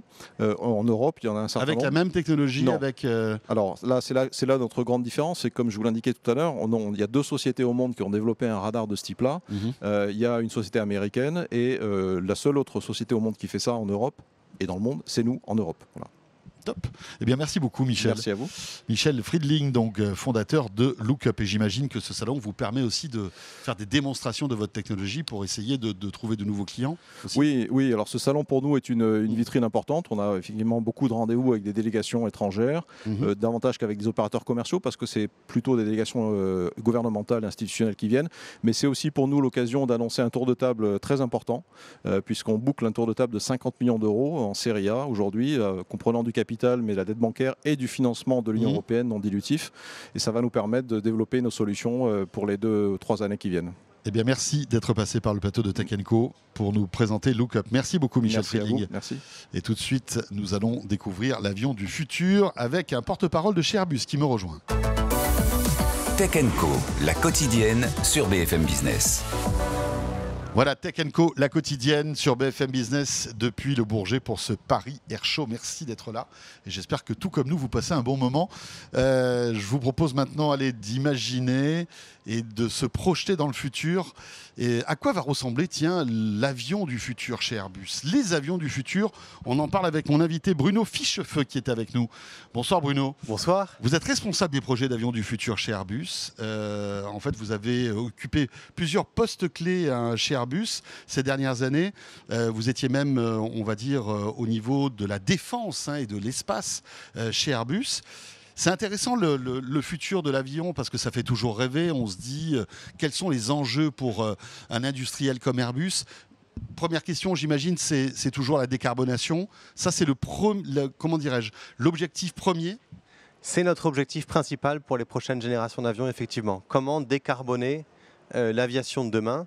Et c'est un objectif qui va toujours de pair avec un modèle économique pour les compagnies aériennes. Un avion qui consomme moins et un avion qui émet moins est un avion aussi qui économiquement est plus attractif pour les compagnies aériennes. Tout le monde y gagne parce qu'on peut imaginer que les prix des billets d'avion baisseraient si les coûts de fonctionnement seraient moins élevés. Enfin, on peut rêver de ça aussi. Effectivement, ce sera toujours aussi une question du coût de l'énergie. Il faut trouver la bonne équation.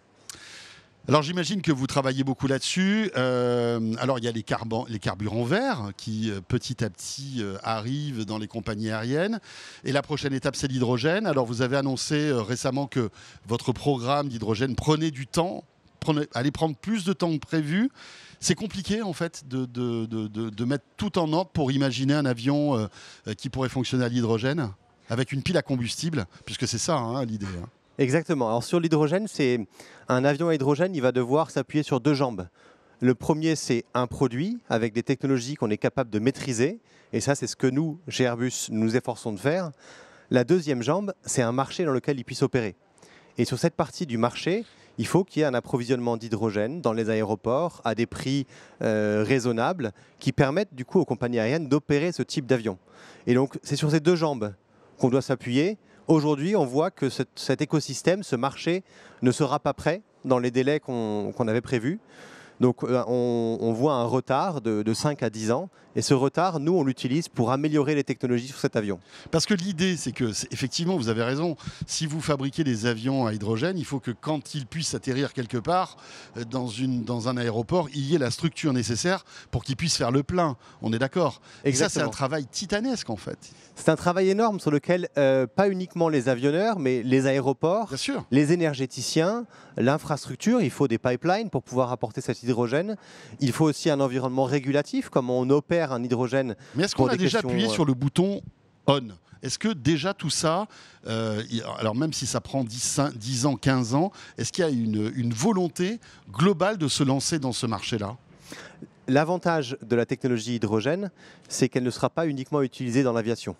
Et donc on peut s'appuyer aussi sur la montée en puissance de ce marché pour la mobilité, que ce soit le transport maritime, les camions, mais aussi la décarbonation d'autres secteurs, l'industrie de métallurgie, les engrais. Donc c'est de multiples secteurs qui vont l'utiliser. Vous bénéficieriez de cette distribution en fait, d'hydrogène parce que en fait, ça va être vertueux pour d'autres secteurs, c'est ça en fait. Exactement. Et donc il faut s'appuyer sur cette dynamique de marché avec d'autres secteurs. Et c'est pour ça qu'on travaille en écosystème, en partenariat. En France, par exemple, on a un partenariat avec l'aéroport de Paris, avec Air Liquide, pour pouvoir justement voir comment approvisionner un hub aéroportuaire comme Charles de Gaulle en hydrogène.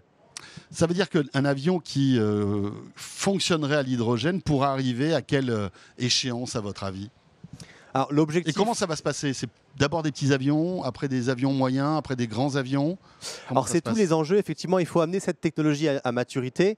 Et aujourd'hui, on a une projection. On souhaitait, côté Airbus, faire un avion de 100 passagers 1000 nautiques, donc c'est l'équivalent de 1800 km, à l'horizon 2035. Maintenant, on acte ce retard du marché de 5 à 10 ans. Donc dans cet horizon, on souhaite introduire le premier avion commercial à hydrogène sur le marché, qui potentiellement commencera à un niveau au-delà de l'avion régional, si on parle de 100 passagers. Mais si on utilise intelligemment les 5 à 10 ans qui sont maintenant devant nous, pourquoi pas aller plus haut? C'est-à-dire que là, tout de suite, la date est beaucoup plus éloignée. C'est-à-dire que ça serait quoi, 2040? On peut imaginer. Alors, on ne souhaite pas forcément s'engager sur une date, parce que c'est une question de ces deux jambes, la maturité du marché. Bien sûr. Donc on suit le marché de très près. On est un acteur sur des projets de recherche. Mais est-ce que vous essayez de stimuler justement cette distribution de l'hydrogène? On a mis en place des hubs partout dans le monde, comme celui que je viens d'évoquer sur l'aéroport de Paris, dans des aéroports européens, mais aussi asiatiques, américains, pour pouvoir préparer cette dynamique. On travaille sur des plans aussi de recherche au niveau européen.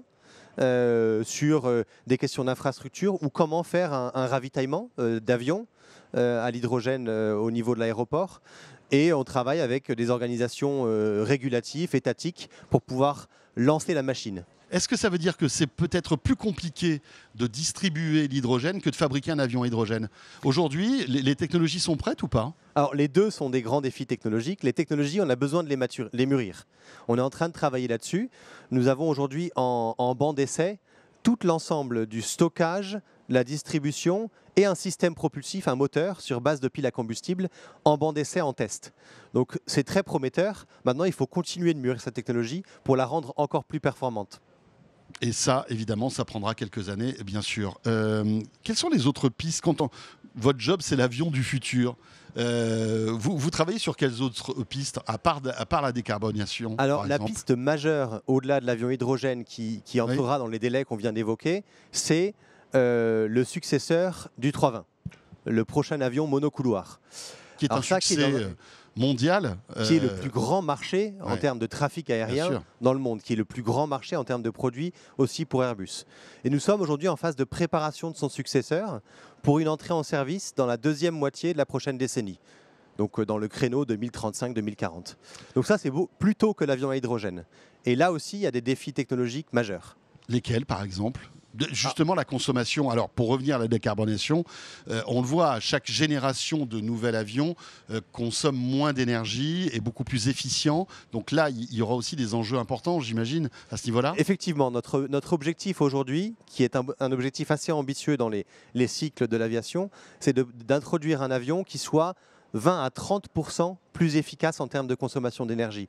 Et pour ça, il nous faut introduire des technologies assez disruptives à bord de cet avion pour pouvoir baisser sa consommation. Et ces 20 à 30%, ils seront combinés aussi avec un avion qui sera 100% compatible avec des carburants durables. Ok. Et c'est quoi les défis donc là? C'est alléger l'avion au maximum, c'est ça? Et puis travailler avec les fabricants de moteurs, j'imagine, de moteurs à réaction. Comment ça se passe? En fait, c'est vraiment une recherche conjointe? C'est un travail conjoint. Il y a différents axes. Il y a un axe moteur, donc la propulsion. Il y a un axe aérodynamique, optimiser la forme de l'avion pour qu'il vole mieux et qu'il consomme moins. Et puis effectivement des enjeux de poids. Sur le moteur, qui est le défi principal, on travaille aujourd'hui notamment avec Safran, avec CFM, sur la recherche d'un moteur de nouvelle génération qui sera de diamètre beaucoup plus élevé, parce que plus la quantité d'air passe autour du moteur, plus le moteur est efficace. Et donc on est en train de réfléchir à des moteurs non carénés, des moteurs ouverts. L'Open Fan, le projet RISE. Et donc le successeur du 320 pourrait avoir ce type de moteur? Alors le choix n'est pas encore fait, il faut démontrer la capacité de cette technologie en laboratoire et aussi ultérieurement en vol. Mais nous travaillons activement avec Safran, avec CFM, sur le développement de ce type de moteur. C'est un enjeu technologique majeur, parce que c'est pour la première fois une approche très très disruptive à la propulsion d'avions monocouloirs. Qu'est-ce qui pourrait être amélioré sur ce futur avion par rapport au 320 qui aujourd'hui, vous le disiez, est un super succès commercial? Alors vous aurez du coup ce nouveau type de moteur, nouveau type de voilure, des ailes beaucoup plus longues, beaucoup plus fines. On s'inspire beaucoup des oiseaux, des albatros pour pouvoir optimiser le vol de l'avion, des matériaux plus légers. Et ensuite, pour le passager, il s'agit aussi de réfléchir à un avion beaucoup plus connecté, beaucoup plus digital. Ce sera aussi un avion beaucoup plus électrique. Il y aura probablement des batteries à bord. On est encore en train de réfléchir à ces choix. Et un avion... Il ne sera pas hybride? Il sera hybride ou on peut parler d'hybridation là ou pas? Il y aura ce qu'on appelle un peu de micro-hybridation, donc des batteries à bord qui apporteront de l'énergie potentiellement pour différentes applications, notamment en cabine, pour les passagers, pour la climatisation ou d'autres systèmes. Et puis on veut aussi introduire une nouvelle génération en termes d'autonomie pour assister les pilotes et les équipages au sol pour l'opération de l'avion. Avec toujours des pilotes à l'intérieur. Avec toujours des pilotes à l'intérieur. Oui, parce que c'est intéressant, on parle beaucoup d'IA justement, qui pourrait parfois se substituer à certaines tâches en fait, du pilote, mais le pilote est toujours indispensable, on est d'accord? Toujours indispensable. Les enjeux d'autonomie sont très axés sur la sûreté en vol. Assister le pilote dans des phases difficiles, tendues de vol, notamment la partie au sol. La phase la plus stressante pour un pilote, c'est souvent le taxi sur l'aéroport. Et donc l'assister avec des systèmes plus autonomes, plus intelligents pour ces phases-là, pour le permettre de se concentrer sur sa tâche de pilotage. Merci beaucoup Bruno pour nous faire rêver sur cet avion du futur que vous réfléchissez chez Airbus. Vous êtes responsable des projets justement des avions du futur. Merci beaucoup. Merci à vous. Et tout de suite, on va terminer ce Tech & Co avec notre prochain invité. Il s'agit de Florence Robin. On va découvrir l'Imatech avec elle. Tech & Co, la quotidienne sur BFM Business. Voilà, Tech & Co, la quotidienne. Pour terminer cette émission, on va parler encore une fois de décarbonation, qui est l'un des mots maîtres de cette édition du Paris Air Show. Toujours ici au Bourget, bien sûr. Et j'accueille Florence Robin. Bonsoir Florence. Bonsoir. Vous êtes cofondatrice et présidente de l'Imatech. Vous êtes pionnière dans ce domaine de la décarbonation aéronautique. Vous êtes ingénieure de formation, issue du CEA, du Conservatoire national des arts et métiers. Et vous dirigez donc cette société que vous avez cofondée avec Maxime Di Miglio, exactement. Je parlais tout à l'heure de décarbonation. Vous, votre mission, c'est les batteries. C'est ça? Vous êtes vraiment concentré là-dessus? Oui, effectivement. Donc on fait des batteries au lithium pour décarboner l'aviation et c'est des batteries de démarrage des moteurs thermiques de l'aviation actuelle. D'accord. Aujourd'hui, comment démarre un avion et comment vous révolutionnez ce démarrage? Racontez-nous. Je ne suis pas un spécialiste du démarrage des avions, je vous le dis tout de suite. Pas de problème.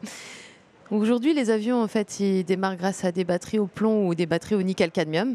C'est des batteries qui sont CMR, donc cancérigènes, mutagènes, réprotoxiques. Et on vient... Un peu comme les batteries des voitures. C'est exactement pareil. Et aujourd'hui, il y a une directive européenne qui demande justement aux États membres de supprimer en fait tout ce qui est plomb et cadmium à cause de la toxicité pour remplacer petit à petit par du lithium. Et le lithium a un autre avantage, c'est également le gain de poids. Mais alors pourquoi ça met autant de temps en fait? Ça paraît tellement logique. Pourquoi ils ne changent pas ces batteries et pourquoi ils ne mettent pas des batteries au lithium dans les avions? Eh bien parce qu'il y a la partie certification à réussir. Il faut réussir à certifier des batteries au lithium. Aujourd'hui, c'est vraiment ça qui était la barrière à l'entrée à ce marché. Il y en a beaucoup qui essayent depuis des années et des années. Et c'est vrai qu'il faut savoir qu'il y a quand même 49 tests de haut niveau, là où il n'y en a que 9 dans l'automobile, par exemple. Et donc, c'est vraiment ça qui a été le gros challenge. Et les dernières années, on l'a passé à peaufiner la batterie pour qu'elle réussisse à passer tout ce qui était tests environnementaux, tests vibration, tests food, tests choc, tests CEM, etc. Donc c'est une foultitude de tests et ça c'est vrai que ça a été le challenge. Parce que c'est vrai que alors la technologie lithium est quand même assez décriée. On se rend compte qu'aujourd'hui, il y a des explosions de batteries de téléphone. On voit que les consignes qu'on a dans les avions aujourd'hui sont quand même assez importante justement sur le fait que si on fait tomber un appareil avec une batterie, il faut que ce soit l'hôtesse qui vienne le chercher, etc. etc. C'est pas antinomique le fait de se dire tiens, on va mettre du lithium dans des avions alors qu'on n'est même pas sûr déjà que tout fonctionne avec nos produits du quotidien? Alors il existe beaucoup de chimie de lithium. Aujourd'hui, donc il y a des chimies par exemple LCO ou NMC, donc lithium cobalt oxyde ou NMC c'est nickel manganèse cobalt. Ouais. Ça c'est des chimies qui sont très instables, très dangereuses et inflammables à 1200 degrés. Donc ça c'est vraiment très difficile aujourd'hui de mettre ce type de chimie dans un avion par exemple. Mais il existe d'autres chimies. Notamment celles qu'on utilise, donc le lithium fer phosphate, qui sont beaucoup plus stables, qui sont moins bonnes en termes de densité d'énergie, mais qui sont meilleures en termes de densité de puissance. C'est pour ça d'ailleurs que, par exemple, pour des applications électriques, aujourd'hui, la chimie, elle n'est pas encore au point, dans le sens où on serait obligé de prendre des chimies très dangereuses et donc difficiles à certifier, alors que pour des applications de démarrage de moteur thermique, là, du coup, c'est vraiment cette chimie qui peut être adaptée, et c'est une chimie qui est très stable, qui a beaucoup moins de risques. Et aujourd'hui, que ce soit le CEA ou même Airbus ou des grands avionneurs, les tests qu'ils ont faits, on est tous tombés d'accord sur le fait qu'effectivement, c'était du lithium fer phosphate qu'il fallait utiliser pour réussir cette transition vers le lithium dans l'aéronautique. Alors, depuis février dernier, vous produisez vos batteries en fait, dans une usine de 1200 m² qui est à Saint-Égrève, c'est dans l'Isère. Ça y est, c'est parti en fait. Alors oui, on est vraiment dans la transition aujourd'hui puisqu'on a terminé le développement. Alors c'est pas tout à fait Saint-Égrève, c'est Voureb, monsieur à côté. Donc on est dans la transition. On a terminé le développement du produit. On a réussi nos certifications. Donc aujourd'hui, on est la première entreprise européenne à avoir réussi les certifications aéronautiques remises par les autorités, donc le HASA. Et donc ça, c'est vrai qu'aujourd'hui, tout est prêt. C'est-à-dire qu'on a certifié le produit, on a certifié notre capacité de design, on a certifié notre ligne de production. Et là, on est dans la partie vraiment commercialisation et on va commencer du coup la production et la distribution. Parce que on le voit, un avion, tout est millimétré, tout est pesé, etc., etc. Là, l'idée, c'est de prendre les anciennes batteries et de les remplacer par les nouvelles qui ont la même taille, qui vont s'intégrer très facilement dans cet avion-là, en fait. C'est ça l'idée. Il y a des efforts de standardisation. Oui, alors d'ailleurs on a fait toute une étude pour connaître un petit peu toutes les tailles des autres batteries pour que la nôtre elle se mette en lieu et place dans n'importe quel emplacement.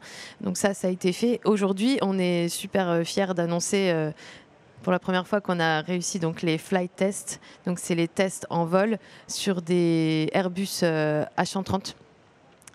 Donc le communiqué de presse, là, il est parti. Donc ça, c'est vraiment une très belle étape parce que depuis 2018, on donc il y a des Airbus qui volent avec vos batteries? Alors oui, mais en test. pour le moment. Voilà. Donc, mais c'est quand même une grande avancée parce qu'on avait fait des ground tests, donc tout ce qui est le test plus au petit, sol. Hein, c'est l'Airbus, vous avez dit lequel? C'est un hélicoptère H130. Ah d'accord, c'est l'hélicoptère, je crois que c'est un avion. Oui, pardon. Oui. Donc voilà, c'est vraiment une grande fierté qu'on a tous d'avoir fait voler pour la première fois nos batteries dans un Airbus hélicoptère. Enfin, c'est magnifique.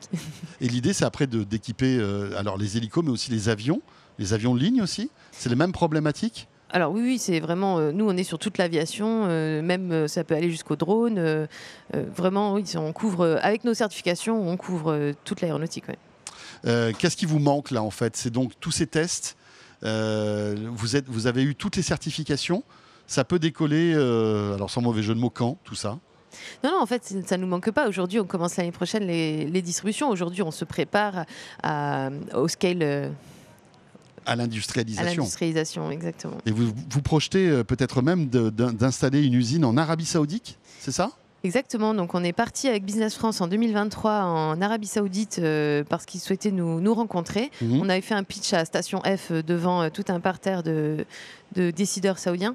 Et on a fini premier d'ailleurs ce pitch-là, ce concours, ce qui nous a permis un voyage là-bas. On a rencontré énormément de monde et on a discuté avec eux toute l'année 2024. On est retourné tout le mois de février. Et aujourd'hui, ça se concrétise. Et regardez les infos parce que là, ça arrive très très vite. Il va y avoir des annonces. Voilà, au Bourget même. Donc, très bien. Dans quelques jours.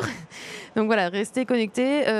On va effectivement annoncer un gros partenariat pour reconstruire une usine là-bas. Et bien voilà, on a la moitié d'un scoop finalement. Ce soir dans Tech & Co. Merci beaucoup Florence. Merci à vous. Cofondatrice et présidente. Tu peux rajouter une petite chose peut-être ? Mais bien sûr. Suivez-nous sur les réseaux et aussi sur le site internet. Aujourd'hui, on fait une campagne WeSeed de financement pour tous ceux qui veulent nous prêter de l'argent. On leur rend l'argent dans 12 mois avec 11% de taux de rendement. Pas mal. Et vous êtes présente aussi sur TikTok ? Sur tous les réseaux. Et bien voilà. Tous les réseaux. Merci Florence. Merci beaucoup. Voilà pour terminer ce Tech & Co la quotidienne avec ce décor incroyable que nous vous proposons depuis le début de cette émission. Si vous êtes avec nous à la télé, c'est vrai que c'est impressionnant de voir tous ces magnifiques avions, tous plus beaux les uns que les autres. Qu'on vous fait découvrir. Et bien voilà, Tech & Co la quotidienne c'est terminé. On se retrouve demain. Et vous savez quoi, la bonne nouvelle c'est que demain nous serons encore ici au Paris Air Show au Bourget pour une émission exceptionnelle avec une multitude d'invités tous plus passionnants les uns que les autres. Replay podcast de cette émission qui vous attend bien évidemment. Et à demain 20h. Tech & Co, la quotidienne sur BFM Business.